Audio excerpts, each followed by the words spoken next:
जराइम के ज़्यादातर वाक़यात में पुलिस की शमूलियत के कई शवाहिद हमारे सामने आते हैं, जो काफ़ी वक्त गुजरने के बाद भी मुल्ज़िमान की गिरफ्तारी में टाल मटोल से काम लेती है।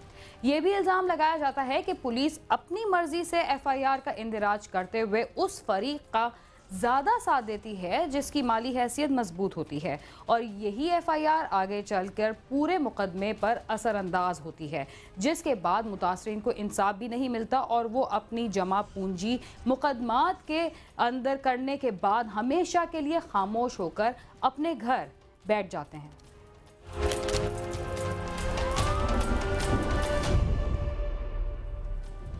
शहरियों को महकमा पुलिस से यही शिकायत रहती है कि पुलिस मुजलिमों के बजाय जालिमों का साथ देती है। ये शिकायत बिल्कुल सच साबित हुई नारोवाल के कुछ रिहायशियों की हालत देखकर, जिनके मुताबिक एक गिरोह पुलिस की सरपरस्ती के बायस अब तक दर्जनों अफराद को कत्ल कर चुका है और उसे रोकने वाला कोई नहीं। ये गिरोह मामूली झगड़े पर भी मरने और मारने के लिए कैसे तैयार रहता है, आइए देखते हैं।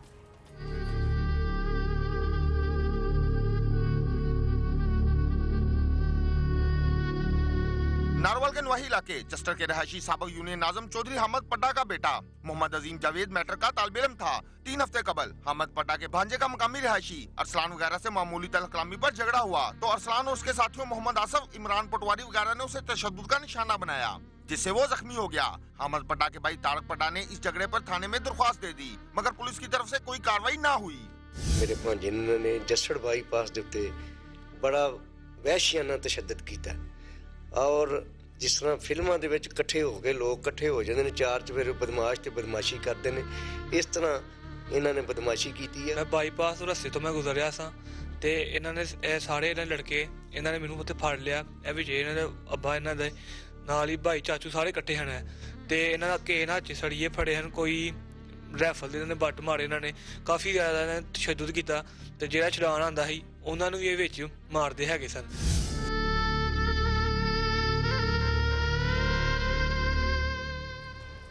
पड्डा फैमिली तो पुलिस को दरख्वास्त देकर मुतमईन हो चुकी थी, मगर उन्हें क्या मालूम था कि मामला तो अब शुरू हुआ है। आइए जानते हैं कि पड्डा फैमिली के साथ मजीद क्या जुल्म हुआ।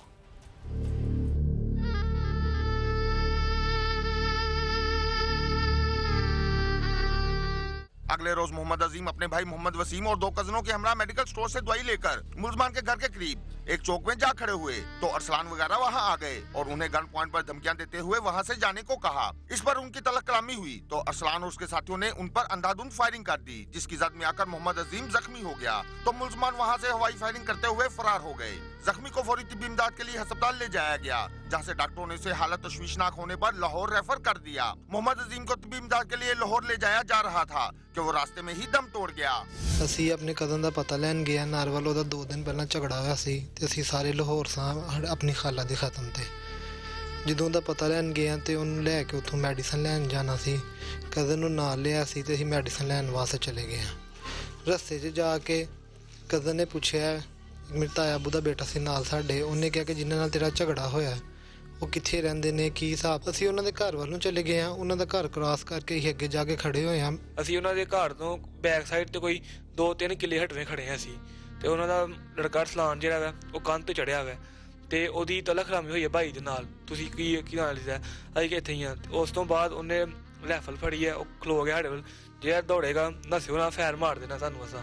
ਤੇ ਇਹਦੇ ਦੌਰਾਨ ਉਹਨਾਂ ਦੇ ਸਾਰੇ ਵੱਡੇ ਆਏ ਨੇ ਪਿੱਛੋਂ ਦੀ ਗੰਨਾਂ ਲੈ ਕੇ, ਉਹਨਾਂ ਨੇ ਝੋਲੇ ਪਾਏ ਦੇ ਹਨ ਤੇ ਫਾਇਰ ਕੀਤਾ, ਸਾਡੇ ਭਾਈ ਨੂੰ ਲੱਗ ਗਿਆ। ਤੇ ਫਿਰ ਉਸ ਤੋਂ ਬਾਅਦ ਸਭ ਅਸੀਂ ਦੌੜ ਲਗਾਤੀ, ਪਿੱਛੇ ਬੇਇੰਤਹਾਸ਼ਾ ਉਹ फायर वगैरह करते रहे ने, हाडे तक दौड़ते रहे ने। पुलिस ने लाश पोस्टमार्टम के लिए भिजवाकर मुकदमा दर्ज करके 4 मुल्ज़मान को हिरासत में लेकर तफ्तीश शुरू कर दी। इन्ना इस तो पहले भी इन्हां दी हिस्ट्री वांडो थाने दे विच मौजूद है कि इन्हां 50-60 कतल कीते ने ते कोई इन्हां नूं पुछदा नहीं पिया।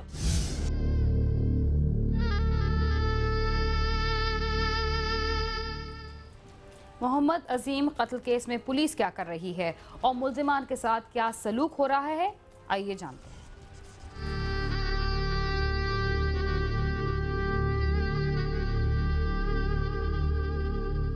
मकतूल के वर्सा का कहना है कि मुल्ज़मान को थाने में VIP प्रोटोकॉल दिया जा रहा है। पुलिस ने अभी तक उनको बाकायदा गिरफ्तार भी नहीं किया, जबकि तफ्तीश में मुल्ज़मान को बेगुनाह करते हुए पुलिस ने अभी तक उनको कागजात में बाकायदा गिरफ्तार भी नहीं किया। जबकि तफ्तीश में मुलजमान को बेगुनाह करते हुए तमाम मलबा उनके गनमैन पर डाला जा रहा है। उन्हें पुलिस से इंसाफ की तवक्का नहीं। मुलजमान अब तक दर्जनों अफराद को कत्ल कर चुके हैं, मगर बासर होने की वजह से बच जाते हैं। बंदे उत्थे बैठे ने सारे, जिवें मेहमान आए ने उत्थे थाने बैठने, कोई नहीं पूछन वाला नहीं गिछन वाला। ऐसा कि जिस तरह शादी ते आए ने, उन्होंने पता ही नहीं हैगा कि किसी मां नूं किन्नी तकलीफ दा शेर दुनिया तो चला गया।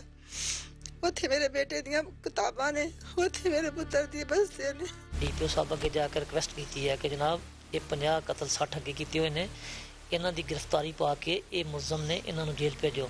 ते मैं अपील करना वज़ीर आला अगे भी कि ये जालिम लोगों नूं काफिले किरदार तक पहुँचाया जाए।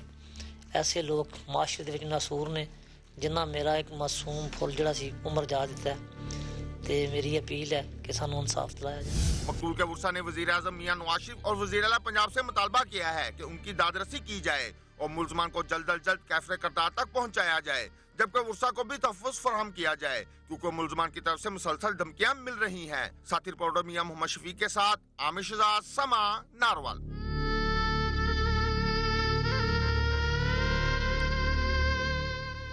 कराची में जराइम पेशा अफराद के हाथों शहरियों का कत्ल एक खेल बन चुका है। न्यू कराची इंडस्ट्रियल एरिया में भी कुछ दिन कबल महज 2000 रुपए की खातिर एक फैक्ट्री सुपरवाइजर को बेदर्दी से कत्ल कर दिया गया था। मुलजिम एक पुलिस एहलकार और डॉक्टर समेत 4 अफराद का भी कातिल है। देखते हैं कि उसे पुलिस ने कैसे गिरफ्तार किया।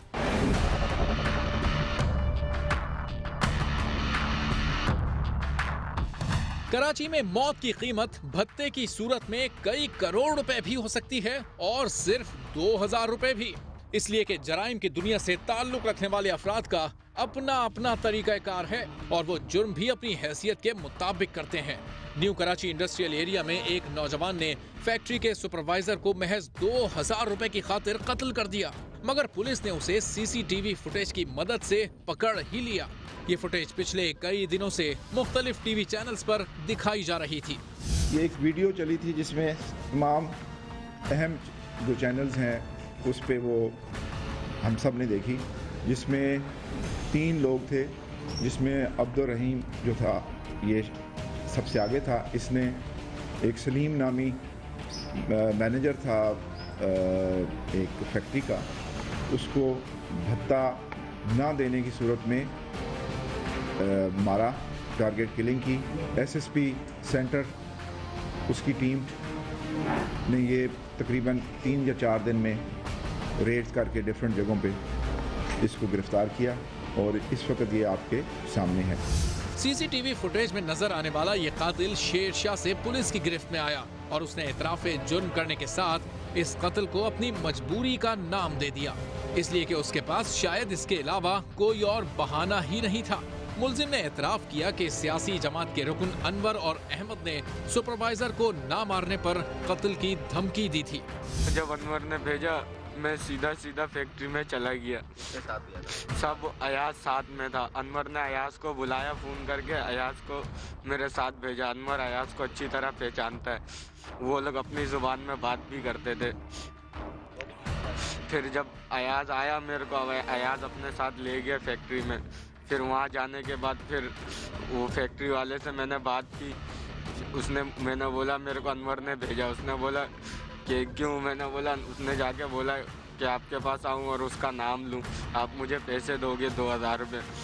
फिर इतने में अनवर का फ़ोन आया। उसने सेठ ने मुझे बोला बेटा तुम जाओ, सेठ तो है नहीं, शाम में आना। इतने में अनवर का जैसे ही मुझे फ़ोन आया, मैंने हैंड फ्री में उससे बात की। वो मुझे कह रहा मार दे। मैंने बोला नहीं मैं नहीं मारूंगा। फिर मैंने हैंड फ्री से मोबाइल निकाला, कान पे लगा दिया। मुझे कहता है मार। मैंने बोला नहीं अनवर भाई मैं नहीं मारूंगा, ये गलत है। उसने बोला नहीं मारेगा, हम तुझे मार देंगे। मैंने बोला नहीं मैं नहीं मारूंगा। फिर उसने बोला तेरे घर वालों को भी मारेंगे, तो अच्छी तरह जानता है, हम सबको पहचानते, तेरे घर वाले भी पहचानते। फिर मैं डर गया। इतने में फिर मेरे को उसने अनवर ने जब जैसे ही बोला, मुझे बोला फ़ोन बंद नहीं करिए, फ़ोन चालू रख। फिर मैंने उसको पहली गोली मारी। मैं जाने लगा, उसने बोला एक और मार। फिर मैंने एक और मारी। फिर उसने बोला अगर बच गया ना तुझे मार देंगे। फिर इतने में अहमद ने मोबाइल ले लिया। अहमद ने बोला मार नहीं तो तुझे मारूंगा अभी मैं हम लोग नीचे ही खड़े हैं।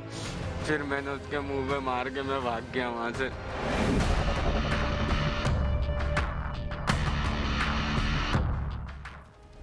क्या ये मुलजिम की पहली वारदात थी या इससे कबल भी उसने कोई वारदात की थी? आइए देखते हैं।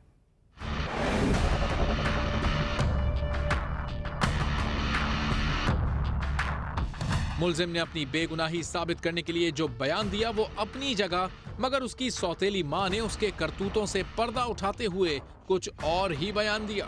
पुलिस का कहना है कि मुलजिम कोई मासूम नहीं, पहले भी 3 कत्ल कर चुका है। डीआईजी वेस्ट ताहिर नवीद का कहना है कि गिरफ्तार टारगेट किलर के मजीद साथियों की गिरफ्तारी के लिए छापे मारे जा रहे हैं।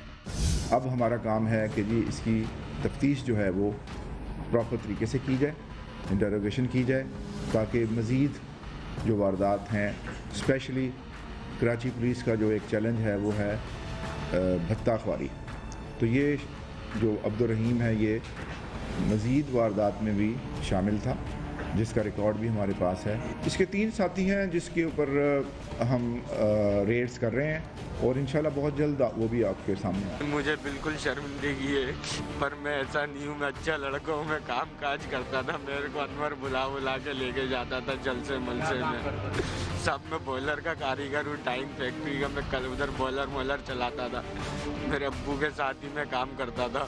सीसीटीवी फुटेज से जाहिर हो रहा है कि उसने पहली दफा किसी को कत्ल नहीं किया, बल्कि इससे पहले भी उसे असलहा चलाने का भरपूर तजुर्बा था। उसका कहना था कि उसने इस वारदात से पहले अपने साथियों के साथ मिलकर एक पुलिस एहलकार और डॉक्टर समेत मजीद 4 अफराद को भी कत्ल किया था। मैं पीछे बैठा हुआ था, अनवर, अहमद और अयाज, ये लोग ऐसा करते थे। मेरे को ये लोग बुला के लेके जाते थे फोन में। फिर अयाज, अनवर और अहमद, इन लोगों ने गोलियां चलाई। कराची से गिरफ्तार होने वाला टारगेट किलर सीसीटीवी की मदद से गिरफ्तार कर लिया गया, मगर ऐसे हजारों कातिल अब भी इस शहर में दंदनाते फिर रहे हैं। जब तक उन्हें गिरफ्तार नहीं किया जाता, टारगेट किलिंग की वारदातों पर काबू पाना इंतहाई मुश्किल होगा।